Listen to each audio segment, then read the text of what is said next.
My name is Abdulaziz Suleiman.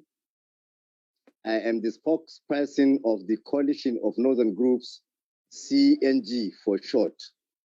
What we are saying is, I think we have to take it in the context in which we placed it.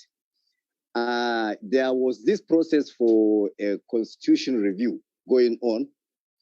Then we discovered that by our reasoning, it is going to be fruitless, futile for a country, a national assembly, to go ahead with the review of a constitution that is in the first place disputed in total.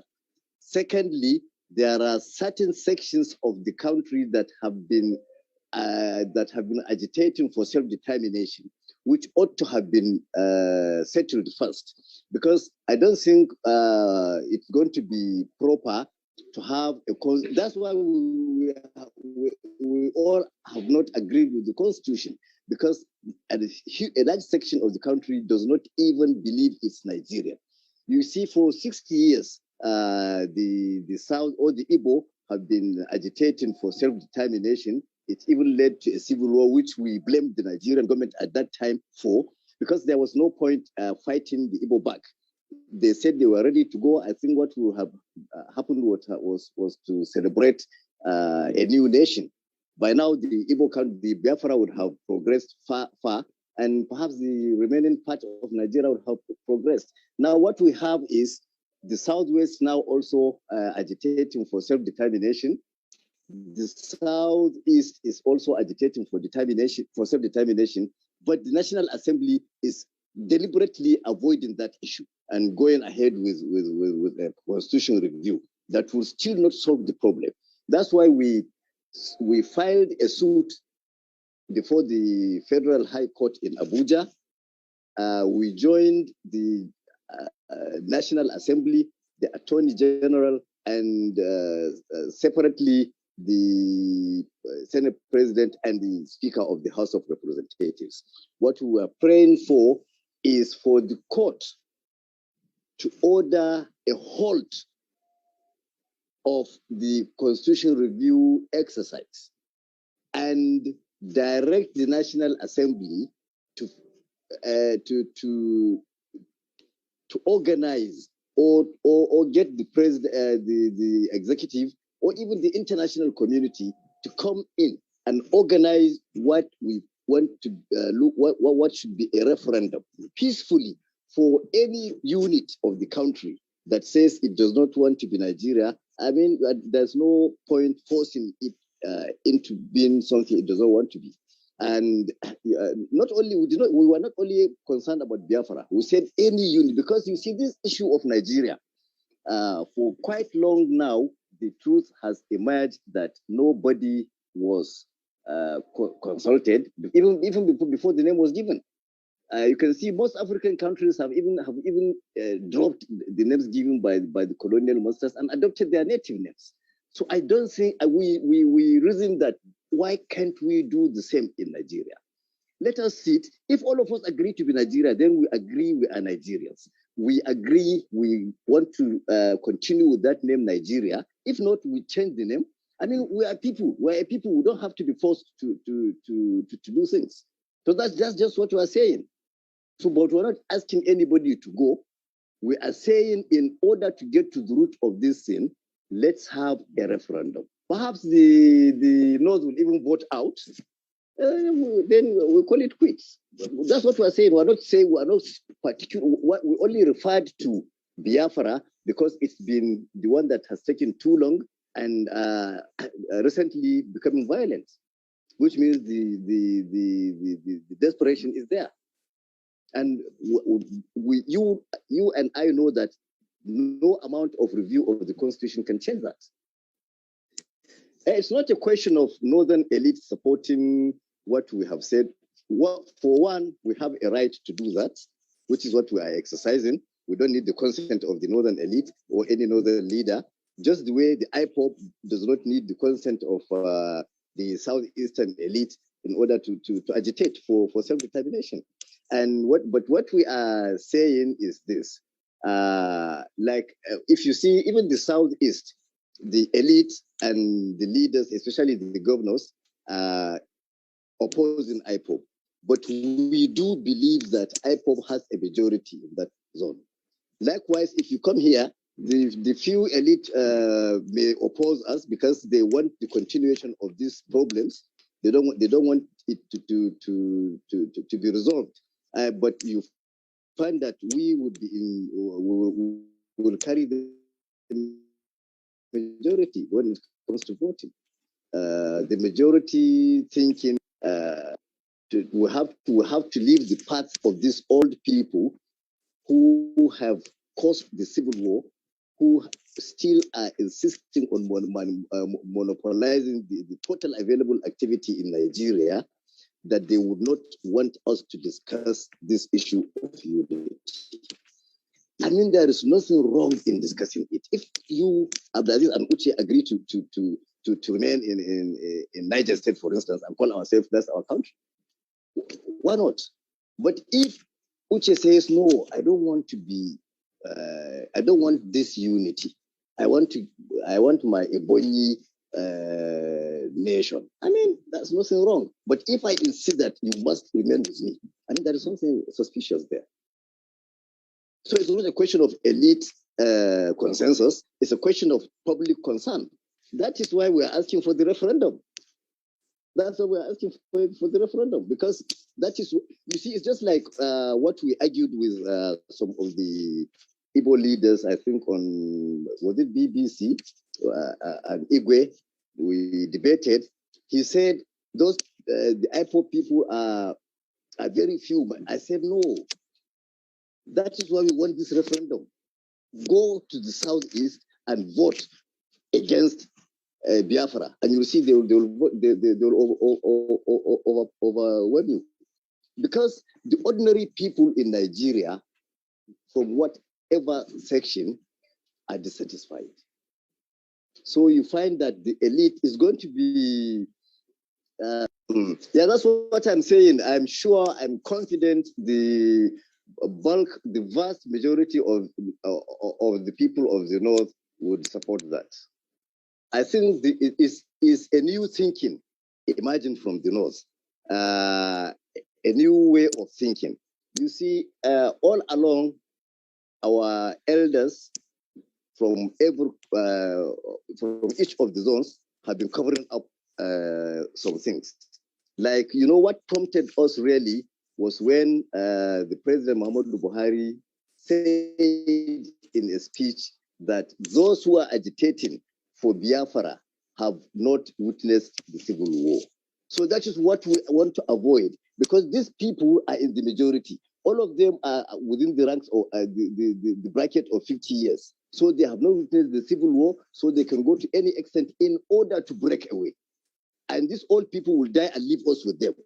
So that's what we want. We want them to leave us in a peaceful country, whether as Nigeria or as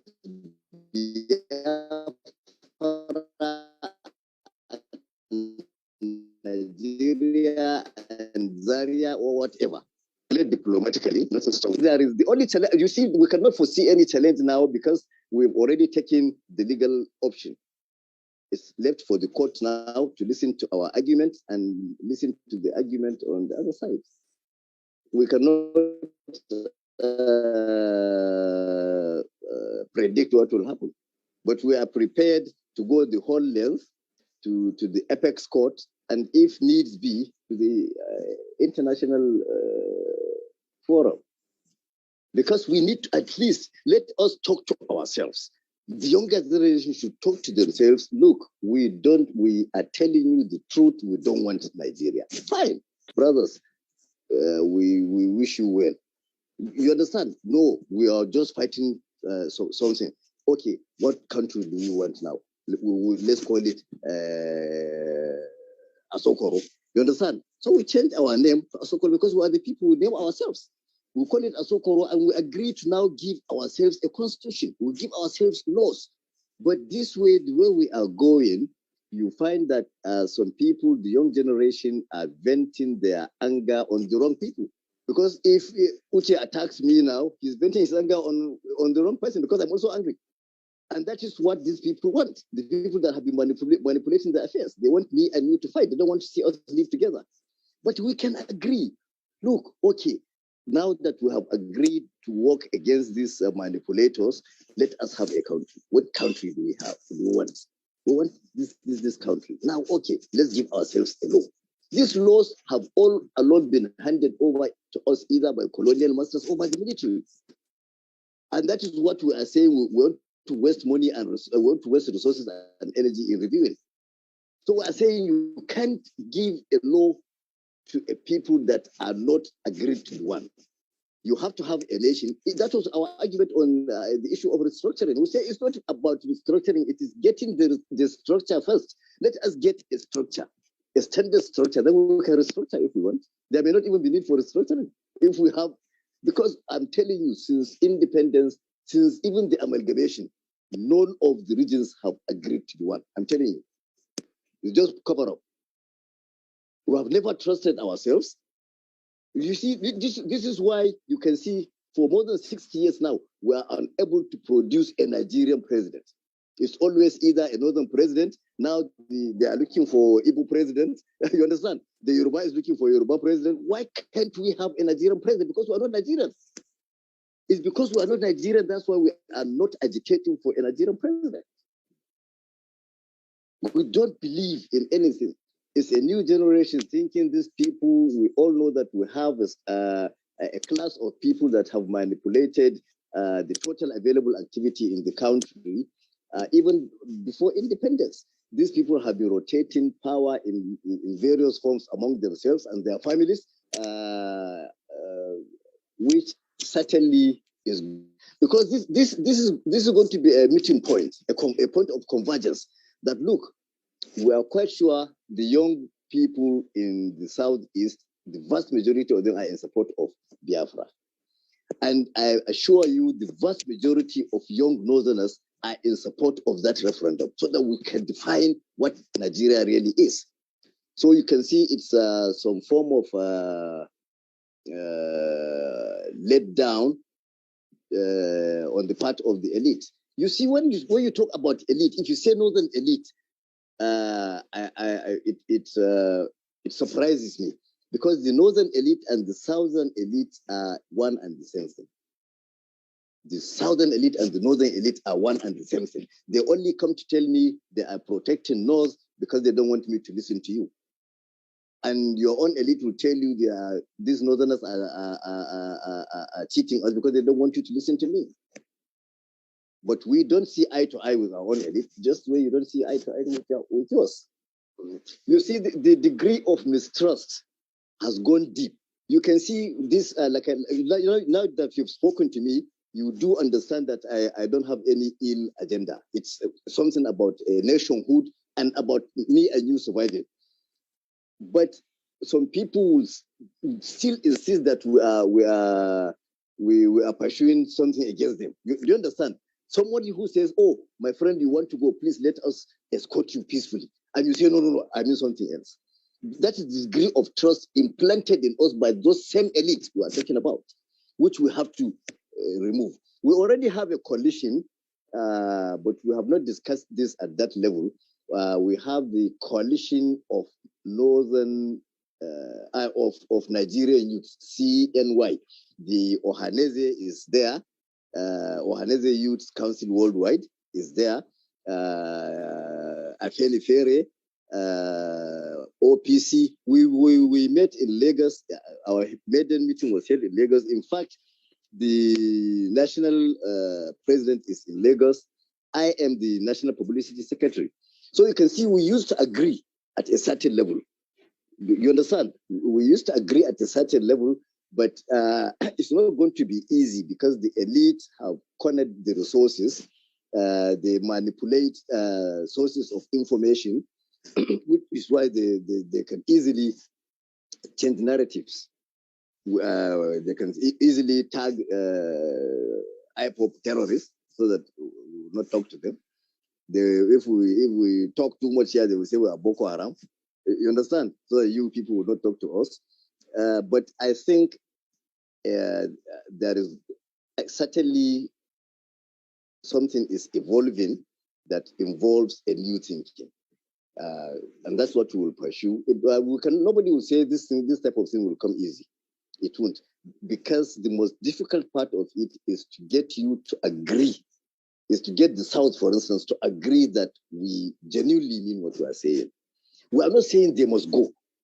You understand? But if someone would insist to the point of taking up arms, to the point of allowing himself to be killed, to the point of allowing himself to be arrested, insisting that he must leave, it means there is something deeper than what we are seeing. And unless he is allowed to speak out and he is made to believe that something is being done or something has been agreed upon, you understand? It will continue. And that means we will never have Nigeria.